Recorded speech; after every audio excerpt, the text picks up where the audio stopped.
L'astilbe est une plante vivace à la floraison plumeuse particulièrement spectaculaire. Elle peut fleurir en rouge, en rose et même en blanc.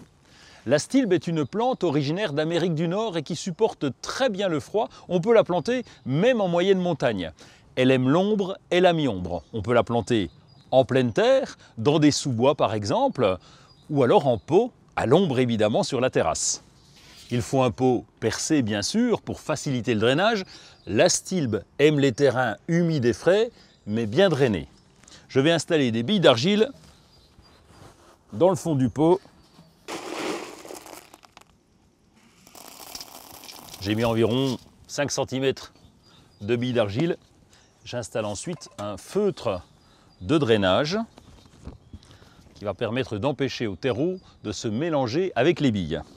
Il existe plusieurs variétés d'astilbes qui fleurissent en juin, juillet en fonction des régions. Elles peuvent pousser de 30 jusqu'à 1,20 m de hauteur.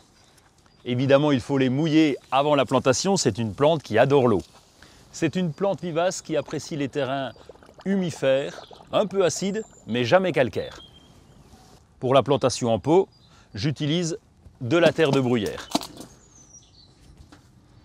Comme beaucoup de plantes vivaces, l'astilbe disparaît complètement en hiver et repousse au printemps. Il faut environ 3 ans pour que la touffe prenne une belle ampleur dans le jardin.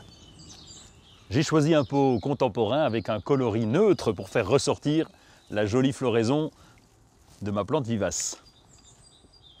L'entretien est assez simple, il faut couper les fleurs lorsqu'elles sont fanées et nettoyer la plante au printemps. Comme toutes les vivaces, tous les 3 ou 4 ans, on peut multiplier les astilbes en divisant la touffe à l'automne. Elle se travaille en pot en isolé bien sûr, ou alors en massif, vous pouvez mélanger les coloris. L'astilbe est une plante très florifère, il faut donc la fertiliser au moment de sa floraison, en juin ou en juillet. Et l'arrosage est capital en pot bien sûr, puisque la plante a besoin de beaucoup d'eau. En massif ou en pot, vous pourrez pailler le pied de la plante pour maintenir la fraîcheur.